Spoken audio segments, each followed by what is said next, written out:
Okay, so in this special story I am telling you is the real life inspiration for the movie that involves Jason Voorhees called Friday the 13th. That's right, I found the origin story.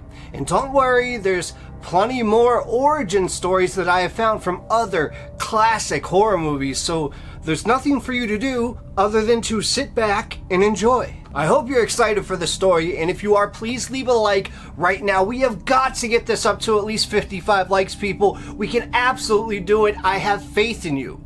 And if you haven't already, make sure to hit that subscribe button and make sure to find the hidden clue and put what it is with the timestamp in the comments. And that's all. So without any further ado, as of now, it's time to slip into a mind that's not our own. Let's go.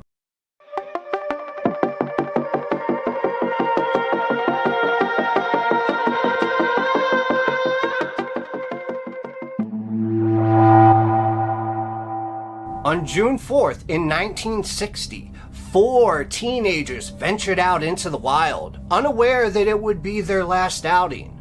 Melia Borklin and Anja Tulika Maki of Espoo, Finland, both 15 years old, thought they were safe in the presence of their boyfriends, Seppo Antero Boisman and Nils Wilman Gustafsson, who were 18 years old. The teens had chosen a popular spot on Bodom shore, better known as Lake Bodum. The teenagers set out on a sweetheart's getaway with the intent of roughing it in a single tent perched on the banks of a serene lake.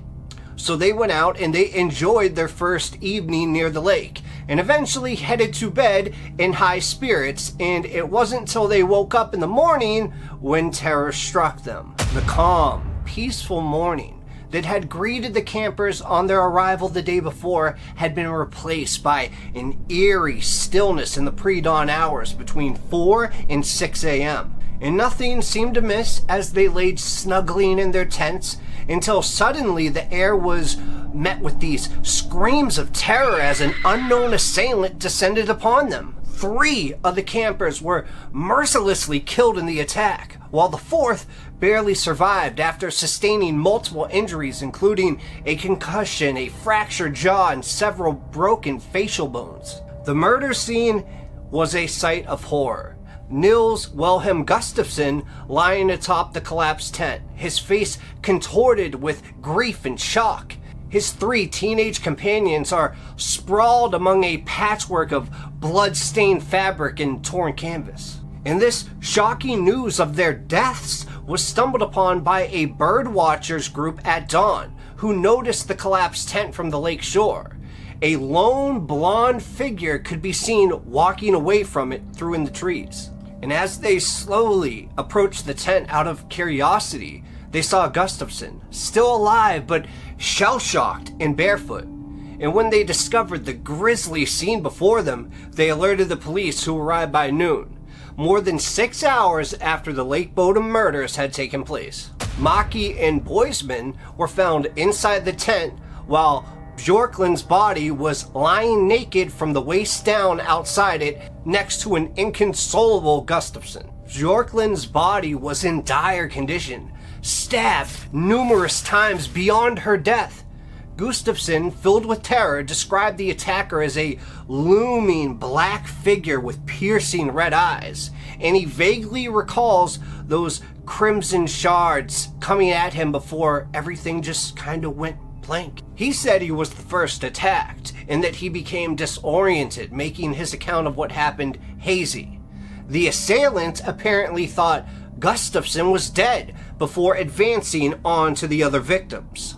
And upon arriving at the tent, it became immediately apparent that something had gone terribly wrong. The intruder had not entered the tent and viciously stabbed the teenagers from within, but rather appeared to have blindly attacked them from the outside. And the medical examiner's report revealed a shocking detail. In addition to stab wounds from a knife, the victims had also been beaten with some unknown object. The investigation further uncovered that items such as the keys to the teenagers' motorcycles were missing from the scene. though the motorcycles themselves had been untouched. And upon further examination of the crime scene, it was discovered that Gustafsson's shoes were no longer present, but they were actually later found to be discarded alongside parts of his clothing roughly half a mile away from the tent. But the police's incompetence was evident. They neglected to take official recordings of their findings, and they failed to cordon off the area, allowing curious onlookers and careless campers to contaminate the murder scene. Then, in an attempt to rectify their mistake, the police frantically called on a team of soldiers to search the area for missing items, but it was too late. By then, much of the evidence had already been trampled and destroyed beyond repair, leaving many questions unanswered. With desperation, the police searched for a suspect in the Bodum murders, a heinous crime that they did not think was solvable. Yet, they identified several likely perpetrators, the first being Carl Valdemar Gilstrom, known as locals as Kiosk Man, because he owned and operated a nearby kiosk near Lake Bodom, popular with campers. Witnesses had seen him cut down tents and throw rocks at unsuspecting hikers, and an ominous display of hostility over the years. But it was his multiple confessions and fits of rage that revealed knowledge of the crime, both when he was drunk and sober. But for some odd reason, police never took his claims seriously. The other main suspect in the investigation was Hans Ostman, a former Nazi and alleged ex-KGB agent. It turned out that Ostman lived close to the lake and showed up at the hospital in Helsinki on June 6th, the day after the murders, with garments that were covered in red blemishes and his nails pristinely caked in dirt. And the doctors who tended to him on that day made it known to the police that the stains on his clothing were indeed blood. But for some reason, the police never tested this theory any further. I mean, the authorities really declined to pursue him as a suspect since he had an alibi for the night of the murders. Dr. Jorma Palo, one of these doctors, wrote various books suggesting Ostman to be the killer. And a former detective alleged that Ostman also was linked to the murder of Klikki Sari in 1953, another unsolved case in Finland. Supposedly, political connections kept him from being arrested. Now, I know this is a big jump, but 40 years after the Bodom Lake incident, Nils Wilhelm Gustafsson, the sole survivor, was arrested due to fresh evidence apparently implicating him as the violent perpetrator. Yep, bloodstain analysis and DNA testing backed up these claims, it seemed. Moreover, an unexpected witness showed up to verify Gustafsson's guilt. And in August 2005, he went on trial on 3 counts of homicide. Prosecutors sought a life sentence against him, insisting that he had erupted in a jealous rage and brutally murdered his girlfriend, Malia Bjorklund. With bloodlust in his heart, he then viciously attacked the other 2 teens to eliminate witnesses and cover up his heinous crime. In the police, they insisted that they suspected Gustafsson all along, claiming that there was evidence to support their chilling claims. Evidence brought forth during that trial revealed a horrific fight had ensued between Gustafsson and Boisman, which culminated in an unspeakable triple homicide. And the prosecutors declared that Gustafsson was so drunk that he had been exiled from the tent. And then, when Boisman made an attempt to talk to him, a bitter battle ensued between the two, which resulted in Gustafsson sustaining severe injuries, which was his fractured jaw and broken facial bones. And that's when the court theorized that, consumed with anger after this violent altercation, Gustafsson returned to his tent and let out an animalistic roar of rage as he savagely killed his girlfriend and the other 2 friends. Then, with frenzied hatred, intentionally injured himself and masterminded an elaborate cover-up. In the story that the young birdwatchers gave, claiming to have seen a man leaving the site where the murders happened, somehow supported the prosecution's argument. But Gustafsson's lawyer, however, disregarded this account and asserted that if Boisman and Gustafson had a real altercation, Gustafson would have been too hurt to commit such a barbaric crime. Not to mention, make the journey back and forth to hide his shoes more than half a mile away. So 2 months later, Gustafson was found innocent on all charges and was even granted compensation from the government for the stress endured during his trial and the jail time that he served. This is when me, Mystery Files, arrived over 60 years ago and went straight to Lake Bodum Police Department and said, "What have you guys been up to? First you trample on the crime scene, then you take 2 different suspects, not serious, even though one of them had blood on them and the other one confessed." And I asked them, how dare they call themselves law enforcement? And they drew their weapon on me and said, "Who are you?" I said, "I am indeed Mystery Files, I just told you. You may shoot a bullet at me, but like Neo, I will stop it. And if you don't even know who Neo is yet, you might, if you make it another 40 years in life, you'll understand what I'm saying." But then, after that joke, I told them I come in peace. And I was just letting them know how incompetent they were at their jobs.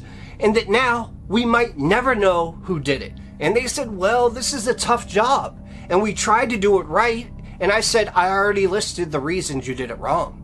I told them they can embarrassingly watch this story 63 years from now on my YouTube channel. And if they enjoy their embarrassment, they should definitely subscribe, just like you at home right now. So after I vented, I finally said, "I digress."